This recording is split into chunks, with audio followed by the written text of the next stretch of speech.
कार्तिक व्रत के पुण्य से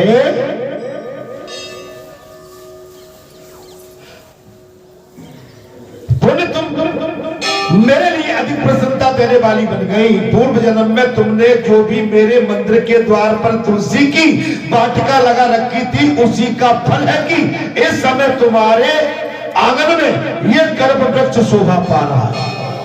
बोल बालाजी सरकार की है। स्वर्ग से लाके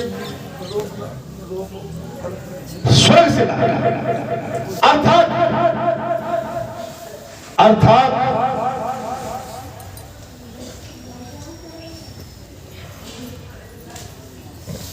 तुमने जो मृत्यु पर्यंत कार्तिक व्रत का अनुष्ठान किया, उसके प्रभाव से तुम्हारा मुझसे कभी भी वियोग नहीं होगा। अब नहीं बिछड़ोगे। भले ही तुम इस द्वापर में आकर मेरी अर्धांगिनी बनी हो, अगर तुमको ये शरीर छोड़ना पड़ेगा, इसके पश्चात अगले जन्म में भी तुम मेरी अर्धांगिनी रहोगी, वियोग नहीं हो सकता। बोल सच्चे दरबार की है।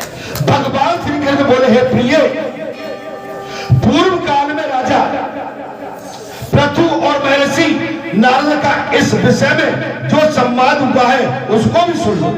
पृथु के पूछने पर नारद जी ने इस प्रकार कहना आरंभ किया। प्राचीन काल में शंख नामक एक असुर था।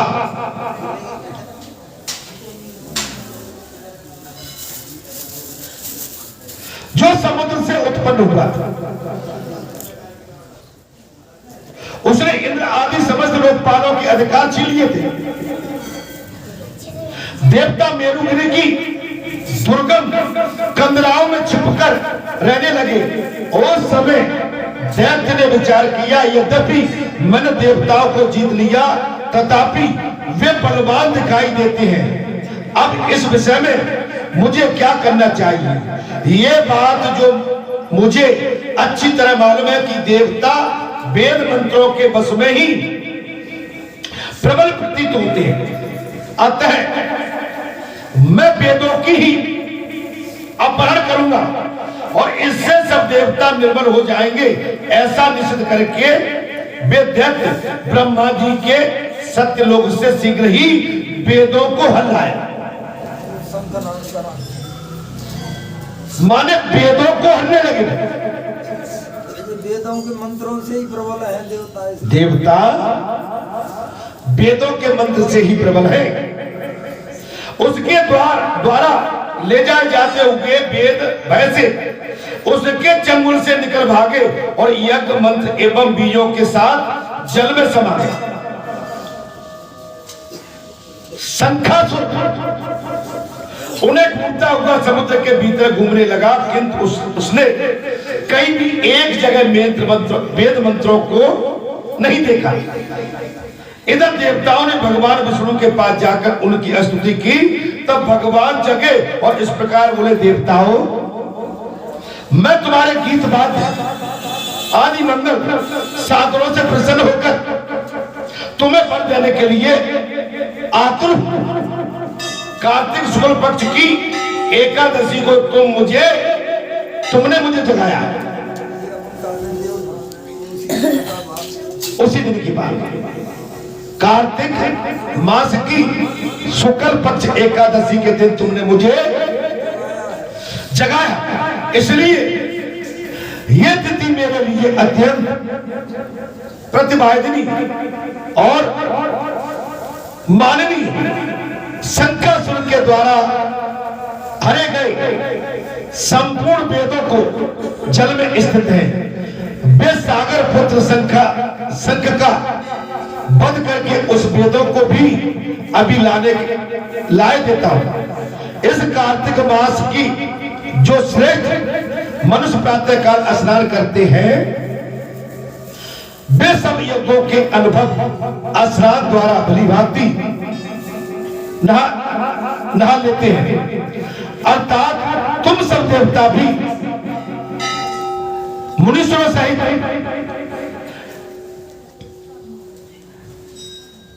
अपने साथ जल में जाओ और ऐसा कहकर मछली के समान रूप धारण करके भगवान विष्णु आकाश से गिर पड़े, मछली बन गया, मछली बन गया। सागर में छिपाए लेते। जी, वेद कहाँ थे? सागर में। अब मत्स्य रूप धारण किया है यह हो भगवान। भगवान विष्णु ने इस सृष्टि के कल्याण के लिए क्या किया है? मत्स्य रूप धारण करके और सागर में गिर पड़े। फिर शंका सुर को नमस्कार मारकर भगवान विष्णु बद्री वन में आ गए और वह उन्होंने संपूर्ण ऋषियों को बुलाकर इस प्रकार आदेश दिया है, मनुष्यों, तुम जल के भीतर बिखरे हुए वेद मंत्रों की खोज करो और जितनी जल्दी हो सके उन्हें सागर के जल से बाहर निकालो। अच्छा, भगवानी प्रेरणा दी जय हो भगवान। आपके बालाजी धाम में, ये भगवानी तो प्रेरणा दे रहे हैं। देखिए, भगवान किसी न किसी के माध्यम से प्रेरणा दे। जब बालाजी धाम में जो भी हुआ हो रहा है या आगे भी होगा, वो उनकी प्रेरणा से, ये कथा भी उनकी प्रेरणा से चल रही है। ये आज का मंगलवार, माघ मास का प्रथम मंगलवार, आज पड़वा का दिन है। जय हो। और माघ महीना लगा है। ये भगवान शंकर के लिए अति उत्साहित है। महापर्व प्रारंभ हो गया। बेलपत्र हमारे कई हमारे कमरथिया गंगा जल लेने के लिए भी जाएंगे और महाशिवरात्रि के दिन उस गंगा जल को से भगवान शंकर का अभिषेक भी करेंगे। महापर्व प्रारंभ। बगैर भगवान के ये जीवन अधूरा है। जिस तरह से एक नारी का श्रृंगार जब भी पूर्ण लगता है जब उसका पति उसके सामने, ऐसे ही हम आप भक्त संत संसारी जीव जब भी पूर्ण लगते हैं जब हमारे अंदर भगवान की भक्ति हो।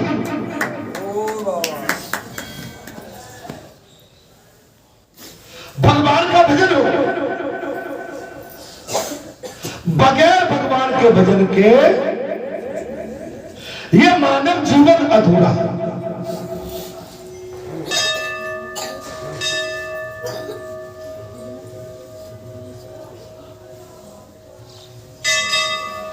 ये मानव जीवन अधूरा है। अर्थात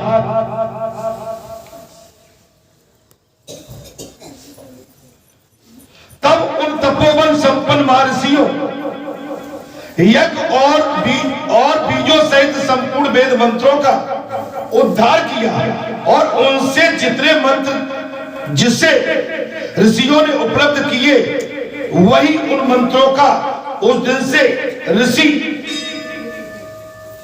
माना जाने लगा है। तदंतर सब ऋषि एकत्रित होकर प्रयाग में गए। वहां उन्होंने ब्रह्मा जी सहित भगवान विष्णु को उपलब्ध कराए। सभी वेद मंत्र समझ कर दिए। सब वेदों को पाकर ब्रह्मा जी बड़े प्रसन्न हुए। उन्होंने देवताओं और ऋषियों के साथ प्रयाग में अश्वमेध यज्ञ भी किया। मंत्र मिले। अच्छा, बगैर मंत्रों के आपका कोई काम नहीं हो सकता। भाई आप आहुति भगवान यज्ञ भगवान को आपको कहते हैं ना कि भाई हवन करना है, तो हवन में मंत्र पहले लगते। आप किस देवता को किस मंत्र से आमंत्रित करके उसको सुहा कहते, इसलिए मंत्र आवश्यक। यज्ञ समाप्त होने पर सब देवताओं ने भगवान से यह निवेदन किया। देवता बोले देवादिदेव जगन्नाथ या देवता और भगवान में संवाद चल रहा है। अब इससे पहले भगवान श्री कृष्ण ने सत्यभामा को उनके पूर्व जीवन की कथा सुनाई। अब यहाँ पर संवाद आता है देवताओं और भगवान के बीच। तब देवता बोले हे देवादिदेव जगन्नाथ, इस स्थान पर ब्रह्मा जी ने सोए हुए वेदों को पुनः प्राप्त किया। इस स्थान पर वेद प्राप्त हो गए। खोए हुए वेदों को पुनः प्राप्त किया और हमने भी वह आपके प्रसाद से यज्ञ भाग पाए। अतः ये स्थान पृथ्वी पर सबसे श्रेष्ठ और पुण्य की वृद्धि करने वाला एवं भोग और मोक्ष प्रदान करने वाला, साथ ही इस समय महापुण्य नक्षत्र और ब्रह्मघाती आदि महापापियों की भी शुद्धि करने वाला ये स्थान है। अर्थात तब भगवान विष्णु ने कहा, हे देवताओं, तुमने जो कुछ कहा वो मुझे भी स्वीकार है, यही सत्य है। देखिए, जब बालाजी भगवान का मंदिर बना तो बालाजी ने कहा मैं आ गया, तो आप भक्तों ने विश्वास किया और विश्वास के लिए बालाजी ने कोई यहाँ लीला निश्चित की होगी। बगैर प्रमाण के आप विश्वास नहीं कर सकते। कोई न कोई लीला या बालाजी ने की होगी। जब आपको विश्वास है तब आप दर्शनार्थी भक्तजन संतजन मंगलवार को दौड़े चले आते हैं और अपनी अपनी बात बालाजी दरबार में आके भगवान के प्रति आप उसको कहते हैं और अपनी बात को उनके सामने रखते हैं। अर्थात आज से ये स्मरण महाक्षेत्र के नाम से प्रसिद्ध होगा। सूर्य वंश में उत्पन्न राजा भागीरथ यहाँ गंगा को लेकर आएंगे। भगवान ने वरदान दे दिया, देवताओं, सूर्य वंश में एक दिन राजा भागीरथ उत्पन्न पैदा होंगे, वो यहाँ गंगा जी को लेके आएंगे और यहाँ सूर्य कन्या यमुना से मिलेंगे। सूर्य कन्या यमुना से भी मिलेगी। तो ब्रह्मा जी और तुम सब देवता मेरे साथ यहाँ निवास करो। आज से ये तीर्थराज के नाम से विख्यात होगा। तब श्री हरि के दर्शन से तत्काल सब पापों का नष्ट हो जाएगा। अर्थात सूर्य जब मकर स्थिति में स्थित होंगे उस समय या स्नान करने वाली मनुष्यों के सब पापों का ये तीर्थ नाश करेगा। ये काल भी मनुष्यों के लिए सदा महान पुण्य फल देने वाला होगा। और माघ महीने में सूर्य के मकर राशि में स्थित होने पर या स्नान करने से सालोक्य आदि फल प्राप्त होंगे। देवादिदेव भगवान विष्णु देवताओं से ऐसा कहकर ब्रह्मा जी के साथ वहां अंतर ध्यान होगा। माने जी भगवान की लीला है। माघ महीना चल रहा है, सूर्य नारायण भगवान मकर में आ गए हैं। मालूम है आपको, अभी दक्षिण में थे, अब उत्तर में आ गए। तत्पश्चात इंद्राज देवता भी अपने अंश से प्रयाग में रहते हुए यहाँ से अंतर ध्यान हो गए। जो मनुष्य कार्तिक में तुलसी जी की जड़ के समीप श्री हरि की पूजा करता है वो इस लोक में संपूर्ण भोगों का उपभोग करके अंत में वैकुंठ धाम को जाता है। तुलसी का महात्म, आंवले का महात्म, भगवान के प्रति शरणागत भाव और किया हुआ व्रत संपूर्ण करना, माने उसमें उत्पात नहीं होना। व्रत का मतलब होता है निष्कपट, निश्चल और निष्पाप, उधम नहीं, ब्रह्मचर्य का पालन, ये महत्व है। अगर कोई व्रत धारण करते तो वो निष्कपट होना चाहिए, वो तेरे मेरे के चक्कर में नहीं जाना चाहिए।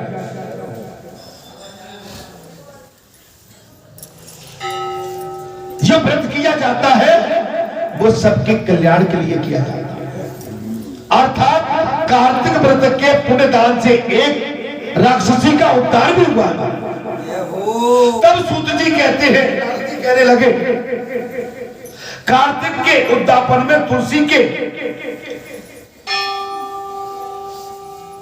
मूल में प्रवेश भगवान विष्णु की पूजा की जाती है। जड़ भगवान विष्णु का वास है। भगवान विष्णु का पास है। तुलसी का बड़ा महत्व है। आप तुलसी को, आंवले को हल्के में मत, इनकी पूजा करो, इनकी सेवा करो, इनको दीपक दो और दीपदान करो, क्योंकि वो उन्हें अधिक प्रीति प्रदान करने वाली मानी गई है। राजन, जिसके घर में तुलसी वन है वो घर तीर्थ स्वरूप है। जय बाबा।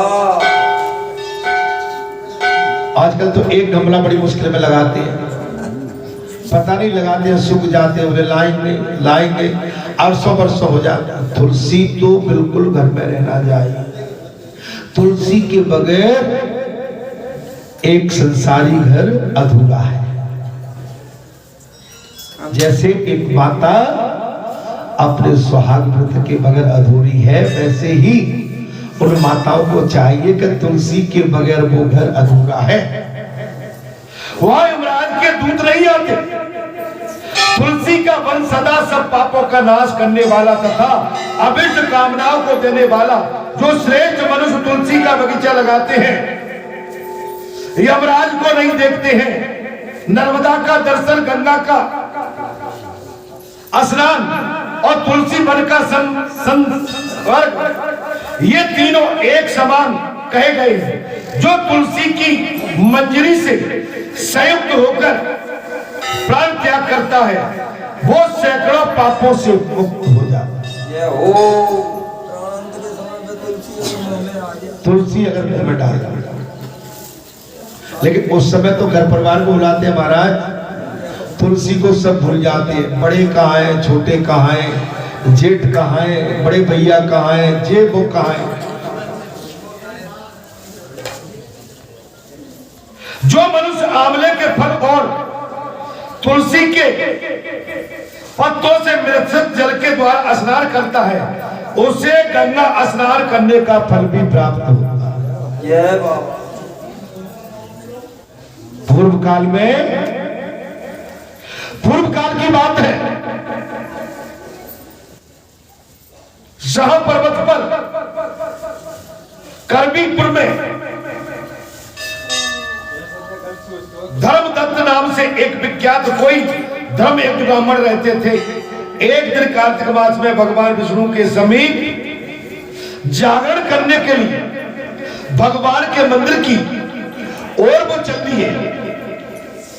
उस समय एक पहर रात बाकी हो चुकी थी।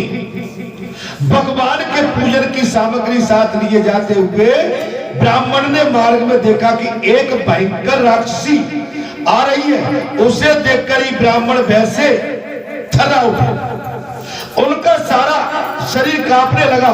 उन्होंने सहसा करके पूजा की और सामग्री तथा जल से ही उस राक्षस के ऊपर प्रहार किया। उन्होंने हरि नाम का स्मरण करके तुलसी दल मिश्रित जल से उसको मारा था, इसलिए उसका सारा पातक नष्ट हो। बह के मारे, वो जल का पात्र, उसमें तुलसी पड़ी हुई थी, वो मारा। उस तुलसी के जल से उसका, इसलिए उसका सारा पातक नष्ट हो गया। उसका जो पाप था राक्षसी का, वो सब नष्ट हो गया। अब उसे अपने पूर्व जन्म के कर्मों की परिणाम स्वरूप प्राप्त हुई दुर्दशा का स्मरण हो आया। उसने ब्राह्मण को दंडवत प्रणाम करके इस प्रकार कहा, हे ब्राह्मण, मैं पूर्व जन्म के कर्मों के फल से इस दशा को पहुंची। अच्छा, अभी हम अच्छा करेंगे, आगे भी अच्छा। अभी हम किसी को सताएंगे।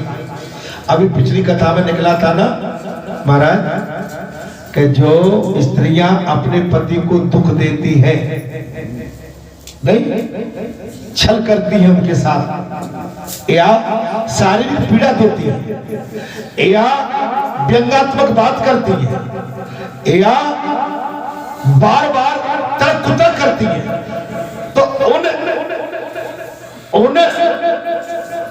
के पतियों का और पतियों की आयु का आयु कम। ये निकला था भी हमेशा सम्मान कर। पति पत्नी का रिश्ता महान होता है।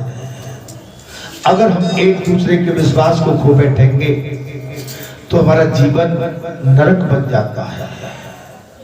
आप समझ लो, विश्वास ही भगवान है, भगवान ही विश्वास है। और वो ब्राह्मण मैं पूर्व जन्म के कर्मों से इस दशा को पहुंची, माने आपके हमारे कर्म अच्छे होना चाहिए। आज मैंने बहनों की कथा सुनाई, उनका सम्मान करिए, उनकी दक्षिणा में किसी तरह की कोताही मत बरतिए। अब कैसे मुझे उत्तम गति की प्राप्ति होगी?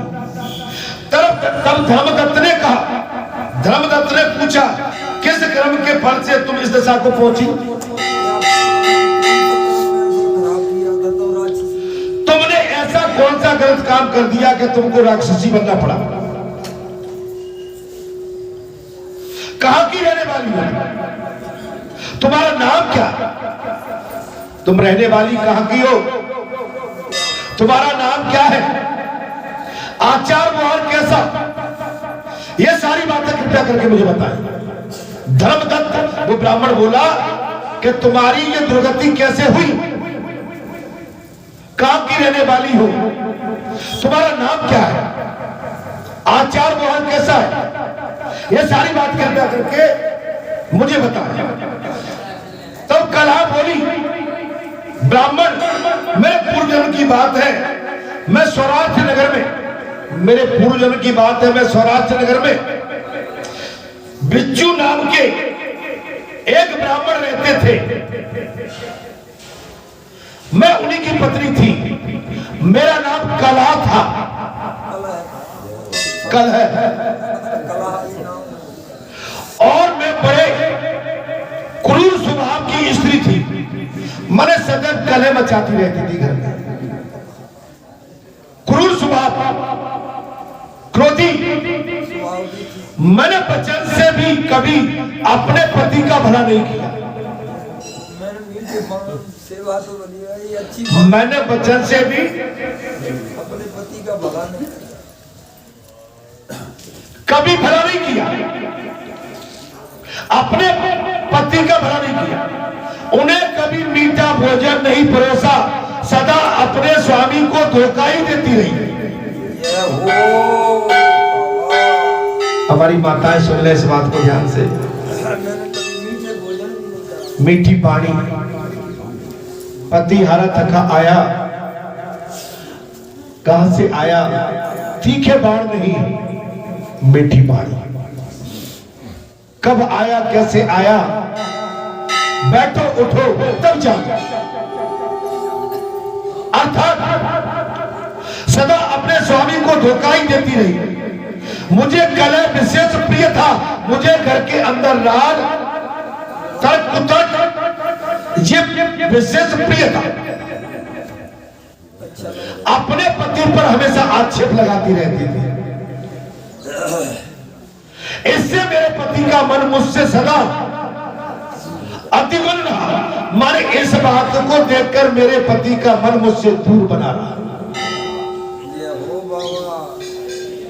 व्यवहार ठीक नहीं था।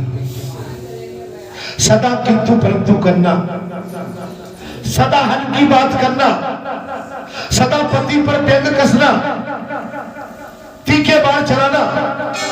इसलिए पति का मन मेरी तरफ से धीरे धीरे दूर हो गया।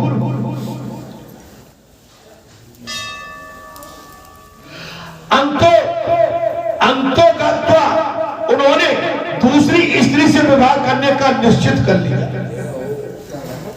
जब मेरा व्यवहार घर के अंदर ठीक नहीं था, अंत में उन्होंने निर्णय लेके दूसरी स्त्री से विवाह करने का निश्चित कर लिया। तब मैंने विष खाकर अपने प्राण त्याग दिए। फिर यमराज के दूत आए और मुझे बांधकर पीटते हुए यमलोक ले गए। वहां यमराज ने मुझे देखकर चित्रगुप्त से पूछा, चित्रगुप्त देखो तो सही, इसने कैसा कर्म किया? लेखा जो जब दूध ले यमराज मुझे ले गए। यमराज ने चित्रगुप्त से पूछा, इसका लेखा जो का देखो। बोले चित्रगुप्त, इसका लेखा जोखा देखो, इसने क्या क्या किया है। जैसा इसका कर्म है हो उसके अनुसार शुभ या अशुभ प्राप्त करे। कर्म में ऐसा उनको फल दे। जैसा इसका कर्म है उसके अनुसार शुभ अशुभ प्राप्त करे। तब चित्रगुप्त ने कहा, इसका किया हुआ कोई भी शुभ कार्य नहीं है। पूरे जीवन में कोई काम धन्य बाबा। हमारी कई माताएं हल्ला ज्यादा मचाती रहती है। पति जब क्या हो खेत जोत के आए, सर्विस करके आए, राजनीति से लौटे, नौकरी से लौटे, सेवा भाव करके आए, हमारी कई माताएं ऐसी है बिल्कुल तनी बैठी रहती, टिक टिक टिक टिक, कब आवे कब छड़पने मारे आवे। पति को पहले आ जाने दो, वो कहां से आया है, क्या करके आया है, पहले उसको घर में आने दो, उसको फ्री होने दो। अगर भोजन नहीं किया भोजन परोसो, जल नहीं पिया जल पिलाओ। उसके बाद में घर की जो चर्चा है वो होती रहेगी। और ये संसार है, संसार में घर की चर्चा कभी खत्म नहीं होती है। एक बात आई दूसरी पैदा हो जाती है, दूसरी चुलझी तीसरी पैदा हो जाती है। समझ में आ रही है? संसार ही इसका नाम है। लेकिन हमारी माताओं का स्वभाव ऐसा हो गया है कि पति पर चिड़चिड़ाती रहती है। राकेश तुम कहां चले गए? बोले मैं लाइट ठीक करने गया था। तुम लाइट ही ठीक करते रहते हो। ये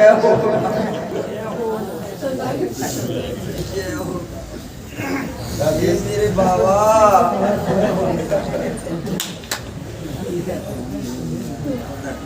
बोलो बालाजी महाराज की जय। राकेश से मतलब यहाँ कई राकेश बैठे हैं। उदाहरण दिया। बालाजी पे क्यों जा रहे हो? अभी तो ठंड पड़ रही है। बोले वहां पर भगत जी ने बुलाया। तुम्हें भगत जी बुलाते रहते। अच्छा किसी को बारे में कोई रोने लगता, भगत जी को तो पहले ही से रोने लगती है बात। आप समझ, अब घर में जो तानेबाजी नहीं होने देंगे। भाई कोई करारी में तो नहीं गए ना, जुआ शराब के अड्डे में तो नहीं गए ना, मार्केट में बाजार में तो नहीं गए, किसी पराई नारी के साथ तो नहीं गए ना। अरे भाई मंदिर पे गए हो, मंदिर पे तो कुछ अच्छा ही होगा ना। अरे यहाँ तो आने से ही पाप कर जाएंगे। बोलो सच्चे दरबार की जय। हमारी माताओं को शांति रखना चाहिए। अपने पति को अगर आपने अपमानित किया और प्रताड़ित किया तो ये मान लेना कि पति का जो भाव है आपके प्रति कम होता चला जाएगा। क्योंकि एक दिन की बात तो मानते हैं, लेकिन जिसको आए दिन वही बात बनी है तो पति भी शून्य में चला जाएगा। बोलो बालाजी महाराज की जय। अब केदार भैया के या उल्टा काम है, बेचारी वो तो सीधी है बहुत।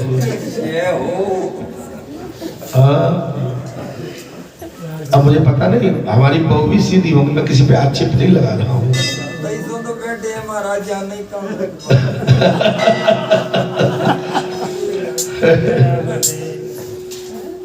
इसलिए मैं माताओं से मेरा अनुरोध है कि अपने पतियों का सम्मान। हाँ, आपका पति अगर विचलित है, कहीं भटक गया है, किसी कुसंग में फंस गया है, तो मैं तुमसे कहता हूं नकेल डाल के और रस्सी अपने हाथ में रखो। जय हो। नहीं, अगर पति भटक गया है तो नकेल डाल के लगाम अपने हाथ में रखो। धन्य बाबा। लेकिन पति अगर सन्मार्ग से जुड़ा है तो उसके सन्मार्ग में, धर्म के मार्ग में बिखर मत जाओ।